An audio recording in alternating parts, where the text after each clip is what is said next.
할머니, 할아버지 핸드폰에 빠지지 않는 한 가지가 있습니다. 손주들의 사진입니다. 다른 건 몰라도 손주들의 사진들은 꼭 챙겨 다니십니다. 그리고 만나는 사람마다 뭘 자랑할까 묻는다면 아마 손주들의 사진이 먼저 나올 것 같습니다. 손주들은 할머니, 할아버지의 이 사랑의 대상이요, 또 자랑거리입니다. 또 이 손주들은요, 굉장히 좋아하는 게 있다고 합니다. 이 손주들이 제일 좋아하는 돈이 어떤 돈인가? 할머니래요. 할머니. 그 돈입니다. 머니라는 게 돈이죠. 그리고 이 좀 노후를 준비하는 남편들을 보면은 아내 사진을 핸드폰에 가지고 다닙니다. 그리고 이 다른 사람들이 물을 때에 이 아내 사진을 보여줍니다. 자랑거리죠. 그리고 눈에 넣어도 아프지 않다는 아이들이 있다면 이 아이들을 위해서라면 모든 걸 다 해주고 싶은 것이 부모의 마음입니다. 참으로 우리가 사랑하는 사람, 이런 사람, 내가 사랑을 고백하는 사람은 나의 자랑거리요, 나의 기쁨입니다. 그런데 내가 사랑하는 이 사람들을 왜 사랑하느냐 묻는다면 뭐라고 답하시겠습니까? 할아버지, 할머니들, 왜 손주들이 그렇게 이쁩니까? 왜 그렇게 사랑하십니까? 아깝지 않게 모든 걸 줘도 더 주고 싶습니까? 왜 자녀들이 눈에 넣어도 아프지 않다는 표현까지 쓰면서 그렇게 아끼십니까? 아내를 왜 그렇게 사랑하십니까? 라고 이유를 묻는다면 여러분 뭐라고 답하시겠습니까? 그냥 사랑하니까요? 귀하니까? 예쁘니까? 내 것이니까? 여러분, 사랑에는 특별한 이유가 없어도 되는 것 같지만요, 이유를 모르고 사랑하는 사랑은 어려움이 생기면 그 사랑이 상처로 변합니다. 배신과 실망과 절망으로 이어지게 되어 있습니다. 그래서 우리는요, 왜 사랑하는지 제대로 알고 사랑해야 된다는 것입니다. 사랑의 동기와 왜 지속적으로 사랑해야 하는지, 사랑을 제대로 아는 사람만이 힘들 때에 그 사랑을 포기하지 않습니다. 왜 우리가 첫사랑을 회복하자고 계속 외치고 있습니까? 첫사랑을 우리가 회복해야만, 제대로 왜 첫사랑을 회복해야 되는지 이유를 알아야만, 왜 주님께서 나를 사랑하고 내가 주님을 사랑해야 되는지 그 이유를 알아야만 우리가 어려운 상황에 처할지라도 주님의 사랑을 버리지 않는다는 것입니다. 올바른 고백은 올바른 행동을 가져다 줍니다. 올바른 행동은 하나님을 기쁘게 해드릴 수 있다는 것입니다. 히브리서 13장 16절에 보니까 오직 선을 행함과 서로 나눠주기를 잊지 말라, 이 같은 제사는 하나님 기뻐하시니라 라고 말씀하십니다. 여러분, 우리가 사도신경을 통하여서 우리의 믿음을 고백합니다. 여러분, 사랑이 있기 위해서는요, 믿음이 함께 해야 합니다. 믿지 못하면 사랑을 못합니다. 여러분, 내가 내 아내를 제대로 믿지 못하는데 항상 의문을 가지고 의심을 하는데 어떻게 사랑할 수 있겠어요? 나에게 고백이 있다면, 믿음이 있다면 사랑이 함께 있어야 된다는 것입니다. 그리고 내가 고백하는 이 사랑, 누가 물을 때에 왜 사랑하는지에 대해 설명할 줄 알아야 합니다. 여러분, 내가 신앙인이라 하고 주님의 자녀라 하지만 누가 와서 당신이 그렇게 사랑한다고 하는 예수님 좀 설명해 보십시오 하면 뭐라고 말씀하시겠습니까? 베드로전서 3장 15절 말씀에 이렇게 기록하고 있습니다. 같이 볼까요? 너의 마음에 그리스도를 주로 삼아 거룩하게 하고 너희 속에 있는 소망에 관한 이유를 묻는 자에게는 대답할 것을 항상 예비하되 온유와 두려움으로 하고, 누가 물을 때에 당신의 소망이요 생명이요 사랑이라고 이야기하는 당신 믿는 예수가 누군가 물을 때에 대답할 준비를 하고 다니라는 것입니다. 그냥 교회 다니니까 예수 믿는 것이고 예수 믿는다고 하니까 사랑하는 것이 아니라 나의 신앙 고백이 어떤 고백인지 제대로 파악해야 된다는 말입니다. 우리의 믿음은요, 우리의 고백은 다른 사람이 한 것을 앵무새처럼 그냥 반복하는 것이 아닙니다. 주님께서는 나의 개인적인 사랑 고백을 듣기 원하세요. 목사님이 그러는데 그게 아니에요. 우리 구역장님이 그러시는데 그게 아니에요. 예수님께서 제자들에게 하라는 물으십니다. 사람들이 인자를 누구라고 하느냐? 제자들이 이야기합니다. 더러는 세례요한, 더러는 엘리야, 어떤 사람은 선지자 중에 하나라고 이야기합니다. 그러자 예수님께서 제자들에게 묻습니다. 그렇다면 너희는 나를 누구라 하느냐? 예수님은요, 다른 사람들이 예수님에 대해 뭐라고 하는지 관심보다는 예수님과 삶을 같이 나누는 제자들이 예수님을 어떻게 생각하고 있는지, 어떻게 설명하고 있는지, 누구라 하는지를 궁금해 하셨다는 것입니다. 여러분, 우리는요, 예배를 시작하며 샤도신경을 통하여 우리의 신앙을 고백합니다. 우리가 무엇을 믿는지 고백합니다. 전능하사 천지를 만드신 하나님 아버지를 내가 믿사오며, 지난주에 함께 나눴습니다. 그리고 오늘은요, 무슨 고백을 하느냐? 우리가 사랑한다는 예수님에 대한 고백을 합니다. 그 외아들 우리 주 예수 그리스도를 믿사오니, 예수님을 믿는다고 고백합니다. 하나님 그리고 예수님을 믿습니다. 그리고 그 예수님에 대한 설명이 그 다음에 나옵니다. 예수님은요, 성령으로 잉태하사 동정녀 마리아에게 나시고 본디오 빌라에게 고난을 받아 십자가에 못 박혀 죽으시고 장사한 지 사흘 만에 죽은 자 가운데서 다시 살아나시며 하늘에 오르사 전능하신 하나님 우편에 앉아 계시다가 저리로서 사은 자와 죽은 자를 심판하러 오신다. 우리가 하나님의 외아들 예수님을 믿는데 그 예수님을 그 다음에 설명하는 이야기들입니다. 예수님께서 어떻게 탄생하시고, 어떻게 고난을 받으시고, 어떻게 죽으시고, 어떻게 부활하시고, 어떻게 승천하시고, 이제 그 다음에 마지막 때 무슨 일을 하실지를 설명하고 있는 것입니다. 자, 그런데 우리 사도신경을 배우면서 조금 좀 이상한 점을 발견하지 않으셨습니까? 외아들 예수 그리스도를 믿사오며, 그러면 예수님에 대한 설명이 3년 동안 사역에 있어서 병자를 고치시고 안짐에게 일으키시고 눈먼 자를 보게 하시고 죽은 자를 살리시고 참으로 그 오병이어로서 많은 사람들을 먹이시고 대단한 일을 많이 하셨어요. 혜택 입은 사람들이 많습니다. 그런데 그 이야기는 하나도 나오지 않습니다. 무슨 이야기가 나오는가? 어떻게 나시고, 누구에게 고난을 받으시고, 어떻게 죽으시고, 그 다음에 죽은 다음에 부활하시고 하늘에 승천하셔서 하나님 우편에 앉아 계시다가 이제 다시 오실, 이런 이야기를 합니다. 예수님의 업적은요, 하나도 이야기하지 않습니다. 왜 그렇다고 생각하십니까? 여러분, 예수님의 목적은요, 단지 우리의 문제를 해주시기 위해서 오신 예수님이 아니라는 것입니다.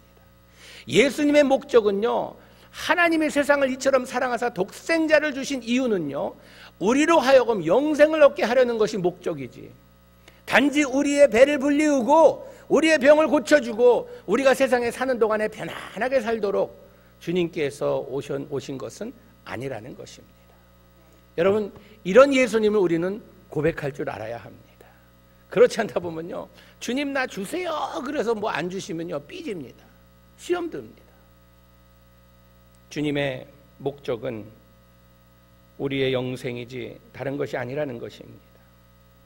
오늘 우리의 믿음의 고백 가운데 주님과의 사랑이 더 넓어지고 깊어지고 높아지는 이런 시간이 되기를 바랍니다. 이 관계의 시작은요, 하나님께서 하셨어요.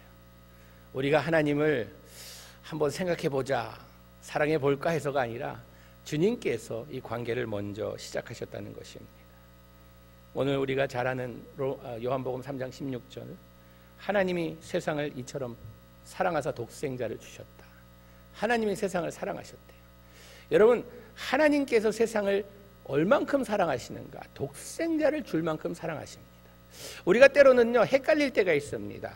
우리는 세상을 미워해야 된다고 생각해요. 세상은 참으로 이 악한 곳이니, 내가 이 죄 많은 이 세상은 내 집안이니 천국 향해 가는 우리의 삶 가운데 세상을 미워하려고 합니다. 그런데 성경에 보니까 하나님이 세상을 사랑하셨어요.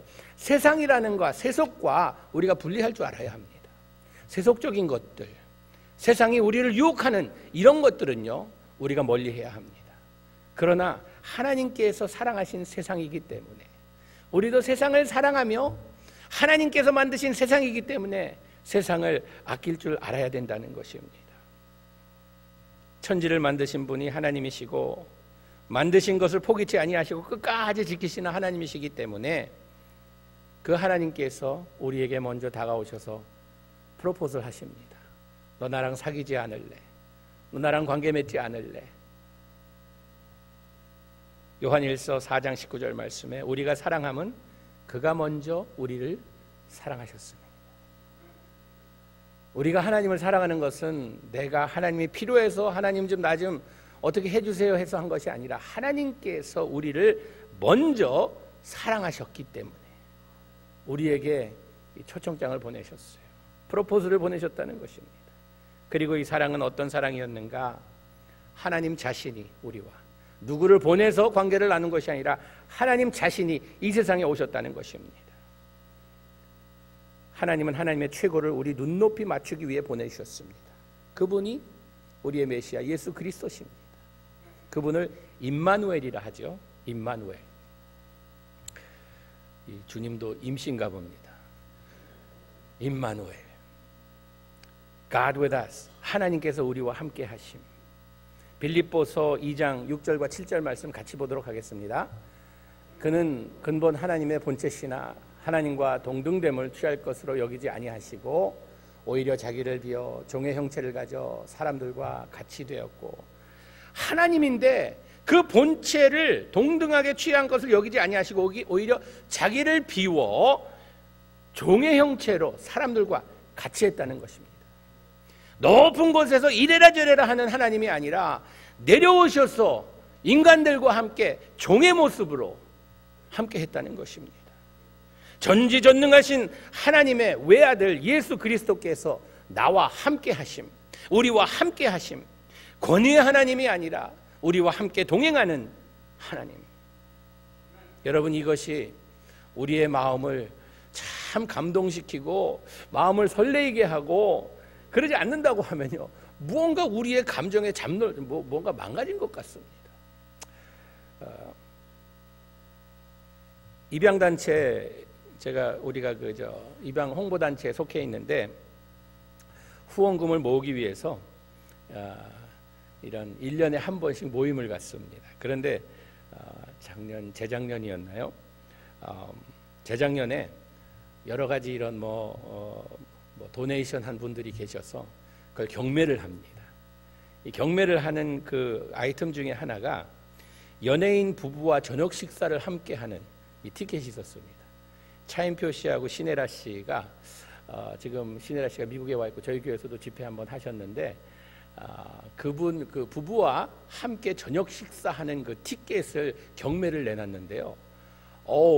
저녁 식사는 한 100불 정도 되는 그런 가치인데 수천 불에 팔렸습니다.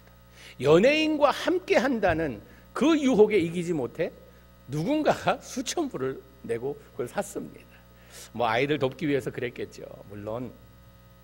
그러나 우리가 세상에 사는 우리들 마음에 그 연예인, 유명한 사람, 유명인사들과 몇 시간 함께 하면서 식사하는 것을 영광으로 여기고 기쁨으로 여기고 행복으로 여긴다고 하면요, 여러분, 천지를 창조하신 하나님께서 이 땅에 내려오셔서 우리와 함께 하신다는 이 사실, 여러분이 경매에 가격을 붙일 수 없는 일입니다. 이것은요, 우리가 너무나 참으로 그 임마누엘이란 그 단어 하나에 감동을 받지 않는다면, 여러분, 우리는요, 주님을 제대로 사랑한다고 말할 수 있을지 의문을 가져봐야 된다는 것입니다. 이러한 사랑을 우리에게 먼저 보여주시고 또 주님께서 우리에게 이렇게 말씀하십니다. 빌립보서 2장 5절 말씀에 너희 안에 이 마음을 품으라 곧 그리스도 예수의 마음이니. 예수님께서 우리를 이렇게 눈높이에서 사랑하신 이 사랑을 가지고 우리도 그 마음으로 사랑하라는 것입니다. 예수님을 사랑하는 사람이라면, 예수님을 믿음으로 고백하는 사람이라면요, 예수님의 마음을 가지고 사는 사람이어야 된다는 것입니다. 예수님의 신앙을 고백하면서 내가 참으로 못된 삶을 산다고 하면요, 그 사람의 신앙 고백은 거짓 고백입니다. 예수님의 마음을 품고 사는 이것만이 진국이라는 것이에요. 진품이라는 것입니다. 그러기 위해선 예수님처럼 우리 자신을 비워 종의 형체를 가지고 함께 하는 것입니다. 눈높이에서 만나주시는 예수님을 그렇다고 우리는 우습게 생각해서는 안 됩니다. 주님께서 우리에게 친구로 다가오신다고 야 하면서 어깨 이러면 안 돼요. 왜냐하면 하나님이시기 때문입니다. 여러분, 우리 예수님은요, 완벽한 사람이자 완벽한 하나님이셨습니다. Perfect man, perfect God. 그렇기 때문에 완전한 사람이시기 때문에 인간을 통해 태어나셨고요, 완벽한 하나님이시기 때문에 성령으로 잉태해서 태어나셨습니다. 완벽한 사람이기 때문에 본디오 빌라도에게 고난을 받으시고 십자가에 달려 돌아가셨어요. 그러나 완벽한 하나님이시기 때문에 죽은 지 사흘 만에 죽은 자 가운데서 다시 부활하셔서 하늘에 승천하셔서 하나님 우편에 앉아 계시다가 다시 이 세상에 심판하러 오신다는 이 말씀을 우리가 고백하는 것입니다. 우리가 독생자 예수 그리스도를 믿는다고 말로는 시인하지만 때로는요, 우리가 말씀을 접하면서 힘들어하시는 분들이 계십니다. 믿는다고는 하는데 그냥 뭐 긴가민가, 뭐 그냥 되면 되고 안 되면 안 되는 이런 찬스로 생각하시는 분들이 계세요. 성경은요, 기적의 책입니다. 창세기부터 계시록까지 보면요, 하나님께서 말씀으로 천지를 창조하셨어요. 그리고 마지막 계시록 22장에 보면요, 이제 속히 오소서, 마라나타, 주님 빨리 오소서, 주님이 다시 오실 것을 이야기합니다. 기적으로 시작해서 기적으로 끝나요. 여러분이 기적책에 있어서 기적은 성경에서만 일어나는 것이고 나의 삶에서는 그거는 이것은요, 믿음에 벗어나는 삶이요, 믿음의 삶이 아니라는 것입니다. 성경을 보면요, 우리 기독교를 보면요, 너무나도 비논리적인 종교입니다. 안 그렇습니까? 세상 논리로 해석하려고 하여도 안 됩니다. 지식으로 어떻게 풀어보려고 해도 안 됩니다. 어떤 이 많은 신학자들은요, 이 변증론이라는 게 있습니다. apologetics라고. 이건요, 이 기독교 사상을 논리적으로 좀 해명하려는 이런 시도를 오랫동안 해왔습니다. 그러나 이 변증론도 한계가 있습니다. 이 비논리적인 기독교의 사상, 세상은 원수를 제거하라 하는데 성경은 원수를 사랑하라 합니다. 세상은 복수하라 하는데 성경은 용서하라 합니다. 세상은 수단과 방법을 가리지 않고 위에 오르라 하는데 성경은요, 아래 처하라고 합니다. 세상을 많이 모으라고, 쌓아놓으라, 그래야 행복하다고 하는데 예수님께서는 하늘에 보화를 쌓아놓고 살라 하십니다. 세상은 주면 내 것이 없어지니 챙겨라 하는데 예수님은 줘라, 더 많이 줘라 라고 말씀하십니다. 세상은 죽으면 끝이라 하는데, 끝장이라 하는데 성경은요, 죽지 않으면 살 수 없다고 이야기합니다. 얼마나 비논리적인 사상입니까? 예수님의 가르침뿐만 아니라 사역들은 처음부터 끝까지 기적입니다. 예수님께서 물을 술로 만드셨어요.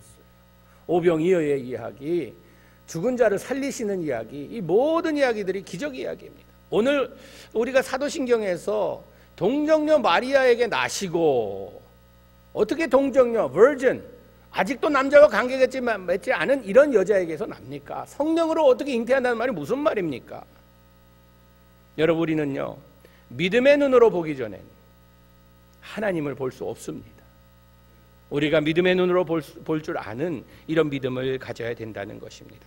세상 논리로, 계산법으로, 가르침으로 세뇌된 우리들에게 있어서 오늘 일어나는 기적들이 무엇입니까? 여러분, 하나님께서는요, 이 성경 시대 때만 기적을 보여주시고 오늘 우리들에게는 기적이 없는 것 아닙니다. 오늘도 우리 가운데 지속적으로 기적을 보여주고 계신데 우리의 눈을 뜨지 못해서 믿음의 눈이 없기 때문에 보이지 않는 것입니다. 여러분, 나를 보세요. 제가 기적물입니다. 더럽고 추하고 악하고 죽을 수밖에 없는 나를 예수 그리스도께서 불쌍히 여기셔서 사랑해 주시고 바뀌기 불가능하다 여기는 나를 하나님께서 바꿔주셨어요. 이것이 기적이 아니면 무엇이 기적이라 하겠습니까? 저는 지금 한 30여 년 거의 목회하면서 저 사람은 도저히 바뀔 수 없는 사람이야, 저 사람은 구제불능이야, 저 사람은 예수님이 와도 바뀌지 않을 사람이야 하던 사람들이 바뀌는 거 보면요, 하나님은 살아서 오늘도 역사하시고 기적을 이루시는 하나님이라는 것입니다. 그 기적이 단지 병이 낫고 없던 돈이 많이 생기고 이것이 아니라 성령으로 잉태하사 동정녀 마리아에게 나셔서 본디오 빌라도에게 고난을 받으시고 십자가에 내 죄를 대신하여 돌아가신 그 예수님이 나의 삶을 바꿔놓는 것입니다. 이것이 핵심이지 그냥 뭐 물을 떴는데 이게 술로 변했네. 우와, 한때 이단 같은 그런 이빨이 그냥 땜질한 것이 금으로 변했다고. 아니 그 변하면 뭐 할 거예요? 그거 빼서 팔았을 겁니까? 외아들 예수 그리스도를 우리가 믿습니다. 그 믿음이 우리의 사랑입니다. 여러분, 주님께 사랑을 어떻게 표현하며 살고 계십니까? 주님께서는 외아들 예수 그리스도를 우리에게 보내셔서 성령으로 잉태하사 동정녀 마리아에게 나시고 본디오 빌라도의 고난을 받으시고 십자가에 달려 돌아가시고 장사한 지 사흘 만에 살아나셔서 하늘에 오르사 하나님 우편에 앉아 계시다가 심판할 날을 기다리고 계시는 그 주님. 이제 나는 그 주님께 어떻게 나의 사랑을 고백하며 살아갈 것인가? 2차 대전 때 이 독일 어슈비츠 캠프에서 있었던 일입니다. 600만의 유대인이 학살된 이 사건, 너무나도 끔찍한 일이었습니다. 근데 그 어슈비츠 캠프에 이 프란치책 가조니젝이라는 이런 유대인이 그곳에 감금되어 있었습니다. 근데 그곳에 또한 맥시밀리안 콜비라는 이 신부가 있었습니다. 함께 감금되어 있으면서 이 콜비 신부는요, 자기가 이 누리는 모든 혜택을 다른 사람들을 위해서 그냥 주고 있었습니다. 음식도 받으면요, 자기는 조금 먹고 다른 사람에게 나눠주고, 참으로 이 몸소 그리스도의 사랑을 행하는 이 Saints of Auschwitz, 어슈비츠의 성자라고 불릴 만큼 그렇게 많은 사람들에게 존경을 받고 사랑받는 사람이었습니다. 그런데 1941년 7월에 그 캠프에서 한 사람이 탈출을 하였습니다. 전례대로 한 사람이 탈출하면 유대인 10명을 죽이는 전례가 있었습니다. 그 고르는 건 그냥 리스트에서 아무나 골랐습니다. 고르는 리스트에서 10명을 부르는데 10번째 이름, 마지막 이름이 이 프란치책 가조닉책이라는 이분의 이름이 불렸습니다. 너무 놀랐습니다. 눈물 흘리며 나는 처자식 있는 이런 가장인데 제발 좀 살려달라고 간절히 간구했습니다. 그러나 소용없었습니다. 그때 콜베 신부가 사람들을 제치고 나와서 나는 홀로 사는 사람이오니 나는 아내도 없고 자녀도 없으니 내가 그 사람을 대신해서 그 자리를 내가 맡겠다고 했습니다. 사실 이런 포로들이 말도 꺼낼 수 없는 이런 상황이었지만 죽을 각오를 하고 군인에게 부탁했습니다. 그러자 놀랍게도 허락을 했습니다. 끌려가는 신부를 바라보는 이 가조니책, 이분이 말로 할 수 없으니 눈으로 감사하다고 표하고 그 후 한 달 후에 이 신부님은 숨을 거뒀습니다. 이 가조니책 이분은요, 홀로코스트에서 생존한 서바이벌입니다. 그는 자기 생명 다하는 그날까지 매해 8월 14일이면 어슈비츠를 간다고 합니다. 가는 이유가 무엇이겠습니까? 그곳에 가서 나를 대신해서 죽은 콜베 신부를 생각하며 감사하는 이런 시간을 갖는다고 합니다. 여러분, 오늘 우리는요, 예수님을 고백합니다. 나의 구주로 고백합니다. 그 예수님께서 성령으로 잉태하여 세상에 오시고 빌라도에게 고난을 받으셔서 십자가에 달려 돌아가시고 부활하셔서 하늘에 오르셔서 다시 오실 그 모든 일을 누굴 위해 하셨는가? 나에게 영생을 주기 위해. 하나님이 형은 이를 이처럼 사랑하사 독생자 예수 그리스도를 주셨으니 이는 내가 예수님만 믿으면 죽지 않고 영원히 살 수 있는 특권을 주시기 위해 주님께서 이 모든 일을 행하셨다는 것입니다. 여러분이 사랑을 받은 나로서, 우리로서 우리가 할 일이 무엇입니까? 예배는요, 우리의 사랑의 고백 시간입니다. 주님, 오늘도 주님께 나왔습니다. 이 주일이요, 원래 유대인들은 이 안식일을 토요일 날 지내잖아요. 주일날 우리가 왜 안식일로 지키는가? 예수님 부활하신 첫날입니다. 예수님의 부활에 감사하는 주의 백성들이 모여서 주님께 감사를 표하는 이런 날입니다. 우리의 시간을 드리고 정성을 드리고 물질을 드리고 주님, 내가 믿는 그 예수 그리스도 나셔서 고통받으시고 십자가에 달려 돌아가시고 부활하신 그 모든 과정이 나를 위한 것을 다시 한번 감사드리며 믿고 사랑 고백하는 것입니다. 여러분, 주님께 오늘 사랑을 고백하시는 하루 되시기 바라고, 우리가 살아가는 우리 주님 앞에 서는 그 순간까지, 우리가 주님 앞에 서든지 주님이 다시 오시든지 둘 중에 하나, 무엇이 먼저 일어나든지 우리가 그때까지 주님께 사랑을 고백하는 이런 믿음의 성도들 되기를 주님의 이름으로 축복합니다. 기도하시겠습니다.